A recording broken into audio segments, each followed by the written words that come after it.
When you look at a corporate earnings report for a really major manufacturer, you're essentially looking at the pressure gauges of a massive industrial dam. Right. And usually the water is flowing, the turbines are spinning, and management just kind of points to the steady output of megawatts, right? Yeah, it's business as usual. Exactly. But we've got Whirlpool's Q1 2026 earnings transcript in front of us today, along with, all the analyst Q&A and the underlying macro data. And those gauges are just, they're flashing red. Oh, absolutely flashing red. The water has backed up behind the dam. The pressure is just immense. And management just made the, honestly, incredibly painful decision to open the emergency spillways. Which is, it's a completely chaotic process to watch from the outside. Yeah. Because flooding the valley below just to save the structural integrity of the dam, it always causes collateral damage. Right. People get nervous. Exactly. The market sees that damage, they panic and they sell. But for those retail investors who are willing to actually look at the engineering of the dam itself, an emergency release is often the only thing that prevents a catastrophic failure. And identifying whether a company is managing a controlled release or if they're just structurally collapsing, that is the entire premise of our deep dive today. It's a whole ballgame. Right. So we are looking at Whirlpool Corporation, ticker symbol WHR, and management bluntly called this a, quote, tough quarter. Yeah, that's an understatement. Right. We are seeing plunging consumer sentiment, a totally brutal margin compression, and, the ultimate red flag for income investors, they are pausing the dividend. Which hurts. It really hurts. It does.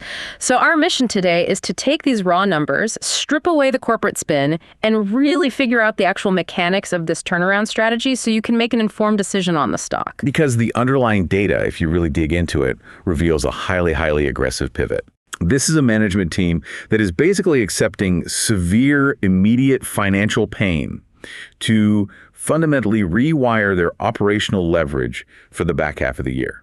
So let's get right into the headline numbers because they are stark. Very stark. For the first quarter of 2026, Whirlpool reported ongoing EPS of negative 56 cents. Ouch. Yeah.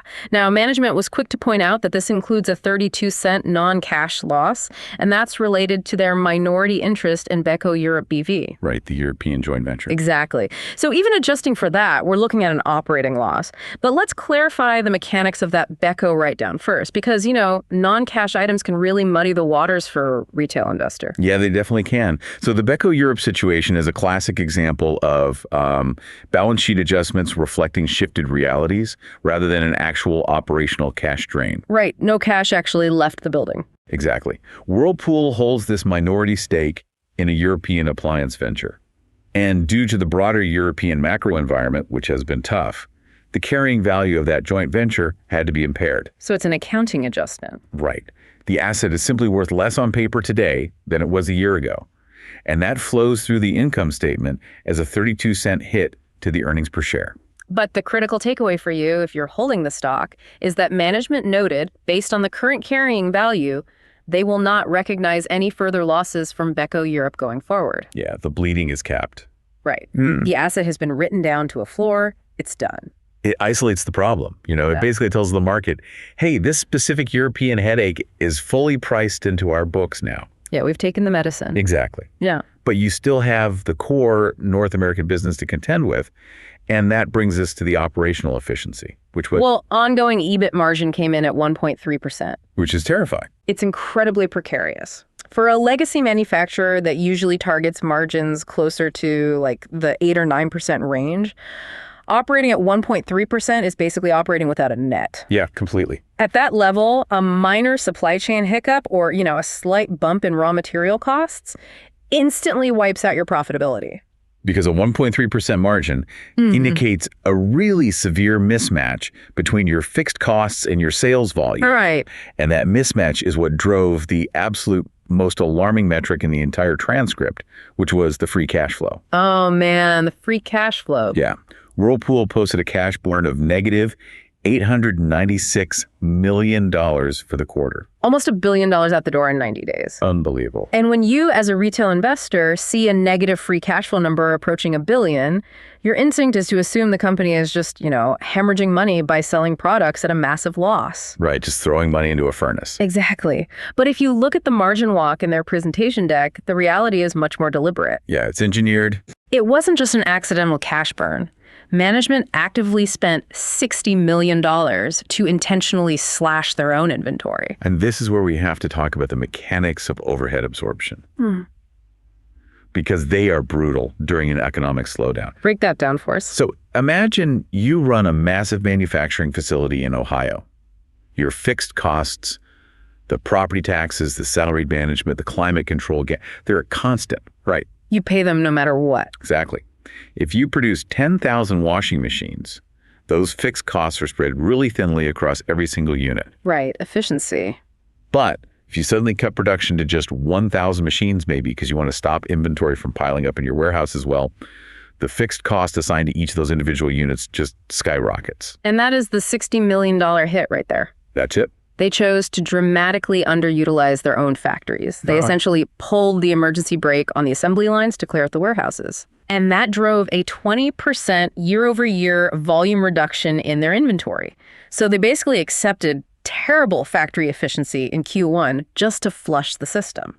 Which goes back to your damn analogy at the start, right? Yeah. Storing thousands of unsold refrigerators requires massive working capital. It costs cash to house them. It costs cash to move them around. And eventually, you have to discount them heavily just to get rid of them before they become obsolete. They just sit there gathering dust.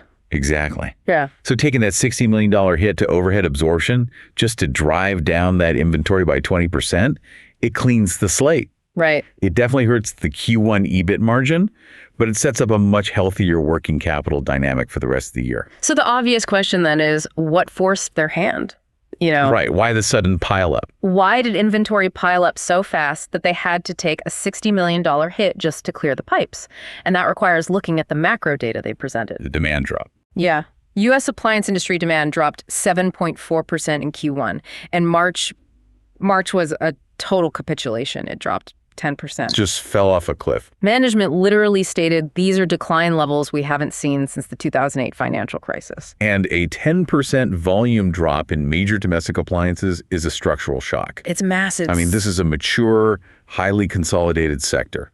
The replacement cycle for a refrigerator or a wall oven is historically very, very predictable. Yeah, they don't usually see crazy swings. Exactly. So when demand deviates downward by double digits, you're witnessing a fundamental behavioral shift in the consumer base. Management called it the perfect storm. They cited consumer sentiment hitting a 50-year low. 50 years. I know. And if you look at the timeline, you had persistent cumulative inflation eroding purchasing power over the last 3 years. And that collided perfectly with the geopolitical shockwaves from the war in Iran. So the average consumer, they're seeing global instability on the news every night and sky-high grocery bills on their bank statements. And their financial anxiety just peaked. And that anxiety fractures the appliance market right down the middle. We really have to separate the industry into two buckets: distress replacement and discretionary purchases. Okay, let's unpack that. So distress replacement makes up roughly 60% of total volume. This is the consumer whose freezer compressor completely fails on a random Tuesday. The ice cream is melting. Right. The food is thawing.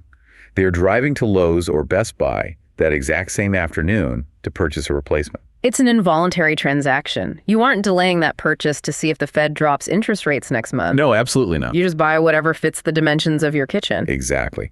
And according to the transcript, that 60% of the market, the distressed buyers, held relatively steady. Machines continued to fail at their natural actuarial rate. Things break. Things break. The devastation occurred entirely in the remaining 40%, the discretionary market. So we're talking about the kitchen remodels, the aesthetic upgrades. Exactly. Upgrading a perfectly functional 10-year-old dishwasher simply because you want a quieter stainless steel model that is highly elastic demand. Very optional. Right. When sentiment hits a 50-year low, that consumer cancels the remodel. So that 40% of the market essentially evaporated almost overnight in March. And the transcript actually gave us a phenomenal piece of behavioral evidence to back this up. Oh, the repair data. Yes. During the Q&A, CEO Mark Bitzer noted that one of Whirlpool's absolute strongest performing segments in Q1 was their spare parts and repair business. Which is the ultimate leading indicator of consumer distress. It really is. Instead of financing a brand new $1,200 washing machine, families are out there buying a $40 replacement belt and watching a YouTube tutorial to fix the old one. But they're becoming DIY experts to save a buck. Right. They are extending the life cycle of their current assets just to preserve their own personal cash flow. But the consumer freeze was really only half the storm. The other half was this incredibly chaotic pricing environment on the showroom floor. A total mess. If you look at the margin walk, it showed a 275 basis point unfavorable impact from price and mix. And that margin destruction was heavily driven by the Supreme Court overturning the IEPA tariffs in late February. And the mechanics of that Supreme Court decision created a highly irrational market environment. Explain how that works. So for years, Asian manufacturers importing appliances into the U.S. have been paying these IEPA tariffs. When the ruling came down striking them, it didn't just remove the tariff moving forward. It actually created an expectation across the entire industry that these foreign manufacturers might receive massive retroactive cash refunds for all the tariffs they had already paid. Wow. So these competitors are suddenly anticipating a massive windfall of cash hitting their balance sheets. And their immediate reaction was just weaponize it to grab market share. They flooded the market with promotions. I mean, Whirlpool noted that in January, the industry was actually seeing logical pricing improvements, to offset the cumulative inflation of the past few years. Things were normalizing. Right. But by March, following the ruling, competitors were aggressively slashing prices, driving overall market pricing down by like 1% to 2%. It's a race to the bottom. Total race to the bottom. If the LG or Samsung unit sitting right next to the Whirlpool unit at Home Depot is suddenly aggressively discounted because those manufacturers are anticipating a tariff refund, Whirlpool is trapped. They're stuck. You either match the discount and completely destroy your 1.3% margin, or you hold firm on price and watch your sales volume drop to literally zero because the consumer is already so hypersensitive to price. And that combination, the frozen discretionary consumer on one side and the tariff-driven pricing war from competitors on the other, that is what compressed Whirlpool's margins to the absolute limit. Yeah, getting hit from both sides. They were hit from both the demand side and the competitive pricing side simultaneously. Which honestly makes the bright spot in this earnings call even more fascinating. The SDA segment. Yes. Amidst all this carnage in major domestic appliances, Whirlpool's small domestic appliances segment SDA went on an absolute tear. It was incredible. We are talking about KitchenAid stand mixers, blenders, those really nice fully automatic espresso machines. SDA grew revenue by 10% year over year. Wow. And more importantly, they expanded their EBIT margins by 250 basis points to hit 21%.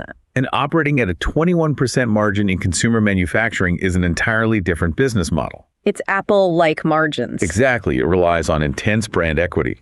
And seeing it grow during a period of 50-year low consumer sentiment perfectly illustrates the lipstick effect. Right. The economic theory that consumers will still buy affordable luxury items during a downturn to compensate for missing out on the really big ticket items. Like, if you cancel the $40,000 kitchen remodel, you console yourself by spending $450 on the new Artisan Plus stand mixer with the integrated bowl light. Because it still feels like an upgrade. Right. It's a premium product that elevates the kitchen space, but it doesn't require you to go into debt or finance it. And Whirlpool is capitalizing on that dynamic beautifully. The product pipeline they highlighted, the new space-saving espresso machines, the updated mixer lines, it shows they're protecting their pricing power in the SDA segment through innovation, rather than just discounting. They aren't putting the KitchenAid on clearance. Exactly. The segment growing at 10% with a 21% margin is a massive cash-generating engine that really helps offset the cash burn in the major appliance division. It's a vital counterweight. But let's be real, small appliances can't carry a behemoth like Whirlpool alone. No, the math doesn't work. They have to fix the core business. And that brings us to the management guidance for the rest of 2026. Because the market was looking for complete capitulation, but management actually guided for a massive rebound. Very bold guidance.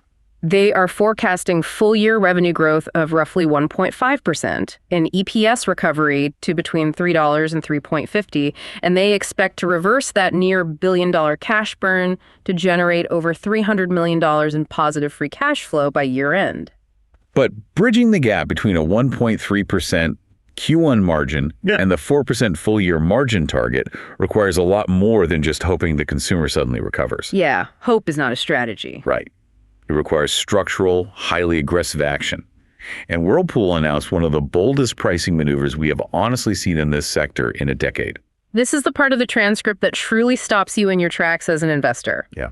In the middle of a 10% demand drop, with consumer sentiment in the gutter and competitors slashing prices, Whirlpool announced they are executing a greater than 10% price increase on promotional pricing, which took effect in April. Yeah. Plus an additional 4% list price increase coming in July. I mean, as a retail investor evaluating this stock, raising prices by double digits into a demand vacuum sounds like absolute suicide. It sounds crazy. How does that not completely decimate their market share? It's a phenomenal question. And answering it requires looking at two things: the behavioral mechanics of the appliance consumer and a massive geopolitical catalyst that dropped in April. Okay, lay it out for us. Let's look at the mechanics of the price hike first. Mark Bitzer emphasized that they are primarily raising the PMAP, the promotional minimum advertised price. So this basically dictates the floor. It limits how deeply a Home Depot or a Lowe's can discount a Whirlpool product during, say, a major holiday sale. Exactly. And they are also pulling back on the duration of those sales. Bitzer specifically noted they are cutting their July 4th promotional window from 3 weeks down to 2 weeks, and they are opting out of certain, house promotions entirely. Okay, but why? The logic is rooted in that 60-40 market split we discussed earlier. Right. The distress buyers versus the discretionary buyers. Right. If 60% of the market is distressed buyers, people whose fridge is currently a puddle of water on the kitchen floor they are buying today, regardless of the sale. That's exactly the point Bitzer made on the call. Offering a massive 20% discount doesn't magically induce a consumer to buy a second refrigerator. No, nobody hoards washing machines. Right. It just destroys the margin on a transaction that was absolutely guaranteed to happen anyway. By raising the promotional floor, Whirlpool is enforcing discipline on the portion of the market that has to buy. But the analyst on the call actually pushed back on this, asking about price elasticity. Yeah, what about the discretionary folks? Right. If you raise the price 10%, don't you lose the few discretionary buyers that are actually left? And Bitzer's response was incredibly insightful regarding price anchoring. This was fascinating. He pointed out that because the appliance replacement cycle is so long, often 10 to 12 years, the consumer actually lacks a rigid price anchor. Meaning they don't know what things are supposed to cost. Exactly. When you walk into a retailer to buy a washer, you likely have no idea what the current market rate is. You remember paying maybe $600 a decade ago. If the tag today says $750, you might experience sticker shock. But you don't possess the real-time market data to know if you were being gouged by 10%. You simply know your current machine is dead and you need a replacement. The demand is highly inelastic. But Bitzer did acknowledge a different vulnerability, which was the mix-down effect. Yes, that's the real risk. The consumer might not delay the purchase, but they will rigidly defend their overall budget. If they enter the store with a maximum budget of $700 and the mid-tier Whirlpool model they researched just got hiked to $750, they don't just leave the store. Right, they still need a washer. Exactly. They just drop down to the base model that is still priced at $650. And managing that product mix is really Whirlpool's operational challenge for the next 2 quarters. But the existential concern is the competition. Yeah. If Whirlpool unilaterally raises the PMAP by 10%, and the Asian imports keep their prices suppressed to win market share, Whirlpool gets slaughtered on the showroom floor. Consumers will just switch brands. Which brings us to the ultimate plot twist in the transcript. The Section 232 tariff update. The game changer. This is the structural moat that makes Whirlpool's massive price hike actually viable. The timing of this is so critical. While the Supreme Court struck down the IEEPA tariffs in February, causing that initial price war, the U.S. administration quietly implemented a massive update to Section 232 steel tariffs in early April. And this wasn't a minor tweak. Not at all. The old tariff system was honestly a bureaucratic mess. It was based on the declared value and weight of the specific steel components inside the machine, which allowed foreign manufacturers to exploit loopholes, underdeclare the steel value, and heavily minimize their tax burden. It was very easy to game. Exactly. The April update completely closed those loopholes by shifting the mechanism. It placed a flat 25% tariff on the total finished product value of every imported appliance. And that mechanism shift from component value to full product value is completely devastating for importers. Break the math down for us. If a finished washing machine crosses the border, the 25% tax is now applied to the entire unit. The motor, the plastic, the glass, all of it. And this is where Whirlpool's domestic manufacturing footprint suddenly transforms into their greatest competitive weapon. Because Whirlpool builds roughly 80% of the products they sell in the U.S. domestically. Right.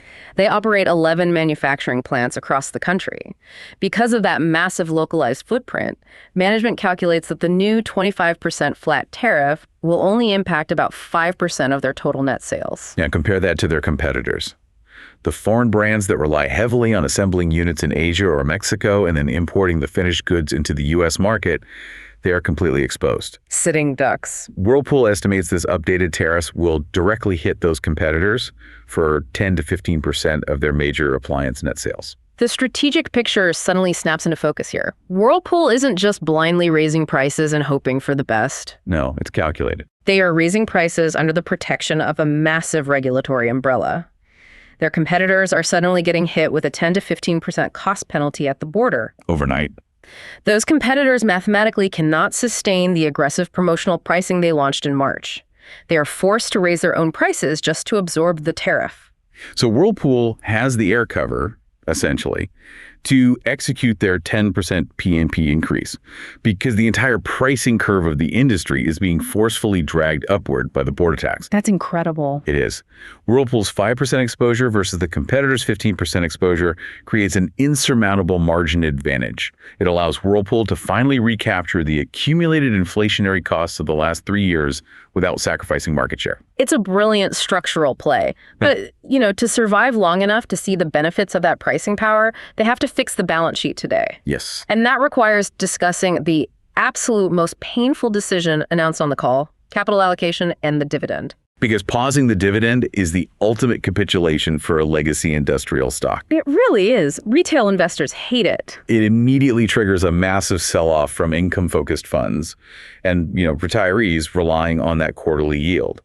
CEO Mark Bitzer didn't mince words. He called it a very, very painful decision by the board. But if you look at the balance sheet mechanics, paying a dividend while burning $896 million in cash in a single quarter is basically corporate malpractice. You're just borrowing money to pay a dividend at that point. Exactly. CFO Roxanne laid out exactly where that retained capital is being deployed, and it is a massive de-risking maneuver. They are targeting over $900 million in debt reduction for 2026. And that debt reduction is paramount. They also executed a strategic equity offering that raised $1.1 billion. Right. And critically, they restructured their credit facility.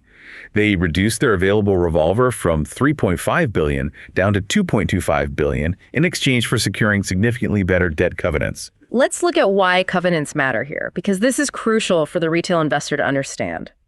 When a company's earnings collapse, they run the risk of breaching the leverage ratios dictated by their lenders. Yeah, the banks get nervous. If you breach a covenant, the bank can demand immediate repayment, or they can force insanely punitive interest rates. By proactively paying down $900 million in debt and renegotiating the size of the revolver, Whirlpool is basically building a fortress around their liquidity. They are extending their runway. If the consumer sentiment doesn't recover until, say, 2028, Whirlpool has ensured they will not face a liquidity crisis. They won't go bankrupt. Right.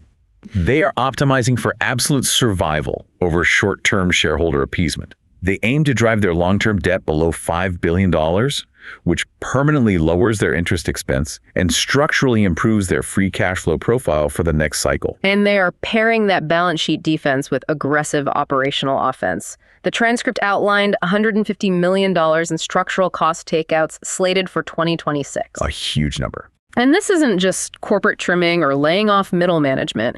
They are physically re-engineering their manufacturing footprint.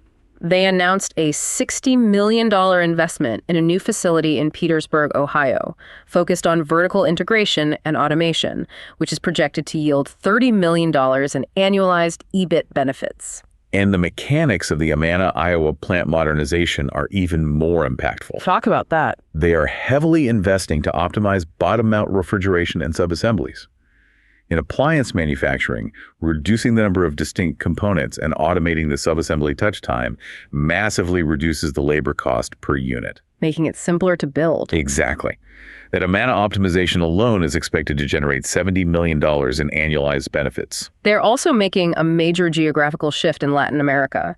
They're pulling their front-load washer production out of Quilar, Argentina, and consolidating it into the Rio Claro facility in Brazil. Which is huge. This is projected to deliver another $20 million in structural benefits. Because moving production out of Argentina is a masterstroke in risk mitigation right now. Yeah, Argentina has been rough. Operating a manufacturing plant in Argentina right now means battling extreme currency devaluation, hyperinflation, and draconian import restrictions on raw materials. It completely destroys margin visibility. You literally don't know what it costs to build a washer from one week to the next. Exactly. So by shifting that capacity to Brazil, which operates within the same Mercosur trade bloc, but possesses a vastly more stable industrial base and currency, they eliminate the macroeconomic volatility of the Argentine peso from their supply chain. It's just smart logistics. It simplifies everything and locks in the margin. Add in another $15 million from strategic sourcing and $20 million in corporate fixed cost reductions, and the $150 million target looks highly credible. And all of these footprint maneuvers, the Ohio automation, the Iowa subassembly consolidation, the Brazilian shift, these are permanent structural changes. Right, they don't expire. They don't just patch the 1.3% margin in 2026, they literally lower the baseline cost to produce an appliance for the next decade. When the top-line revenue is suffocated by a cautious consumer, ruthlessly optimizing the cost structure is the only lever management has left to protect the enterprise value. It's the only thing they can control. Exactly. So putting all of this together for the retail investor listening right now, is this a falling knife or is it the ground floor of a massive turnaround? Well, if you look at the raw mechanics, this is the quintessential pain now, gain later thesis. Yeah. Q1 was undeniably a bloodbath. The margin compression, the cash burn, the dividend suspension, those are brutal realities. But the actions management took in response are exactly what a rational, long-term operator should execute. Right. If you currently hold the stock, the dividend pause is a direct hit to your yield. It hurts. But selling now means you are capitulating at the absolute point of maximum pessimism. You'd be selling at the bottom. You would be exiting right before the massive 10% price hikes begin to actually flow through the income statement in Q2 and Q3. And you would also be exiting before the Section 232 tariffs moat fully neutralizes the competitive pricing pressure from imported brands. And on top of that, you walk away from the compounding multi-year benefits of the $150 million structural cost reductions and that $900 million debt paydown. So for prospective buyers evaluating an entry point, this stock is basically a leveraged bet on management's ability to hold the line on pricing. That's the real test. The risk is that the consumer completely rejects the 10% PMAP increase and volumes plummet even further. But if those price hikes stick and the early Q2 commentary from management suggested the initial rollout was actually successful, then the path to that 4% full-year margin target is clear. And if they exit 2026 at a 4% margin, the run rate heading into 2027 will likely be closer to 6%. Which changes everything. The debt load will be significantly lighter, the covenants will be secure, the inventory will be optimized, and the domestic manufacturing footprint will be operating highly efficiently under the protection of the border tariffs. They emerge as a dramatically leaner, more resilient company, perfectly positioned for the inevitable recovery of the U.S. housing and remodeling market. Exactly. Which actually brings us to a really fascinating macroeconomic concept to close out our analysis today. We spent a lot of time discussing the distress replacement market and the boom in the spare parts business. Right, consumers patching up their 10-year-old washing machines to delay a purchase. The spare parts phenomenon reveals something called the elasticity of the replacement cycle. I think that down. In a severe economic downturn, consumers can stretch the lifespan of their appliances. You can replace a frayed belt, you can swap out a faulty heating element, you can tolerate a dishwasher that sounds like a jet engine taking off in your kitchen. We've all been there. Right. But an appliance is a physical mechanical asset. It operates in a wet, high-friction environment. It has an absolute finite lifespan dictated by physics and material fatigue. You cannot repair it infinitely. Eventually, it just dies. Eventually, the main motor seizes. The compressor permanently dies. The structural tub actually cracks. And that is the catalyst for the next supercycle. Every single consumer who successfully repaired a dying machine in the first quarter of 2026 did not cancel the transaction. They merely deferred it. It's just delay. If millions of households are currently stretching the rubber band of the replacement cycle to its absolute physical limit because of financial anxiety, that rubber band is going to eventually snap back. So we aren't just looking at a slow, gradual recovery of the appliance market.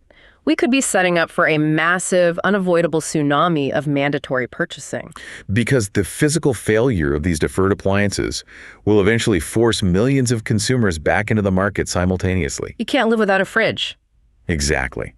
The manufacturers that survive this current drought with their balance sheets intact, their margins protected by tariffs, and their cost structures optimized will capture a historic wave of pent-up, inelastic demand. It's a waiting game. It is.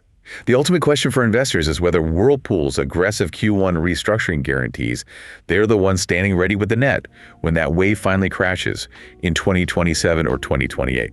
The elasticity of the replacement cycle. It completely reframes that terrifying 10% drop in Q1 demand from a permanent loss into a deferred tsunami. It really does. Well, thank you for joining us on this deep dive into Whirlpool. Keep looking past the headline numbers, keep digging into the mechanics of the balance sheets, and keep investigating the real stories hidden behind the tickers. We'll catch you on the next one.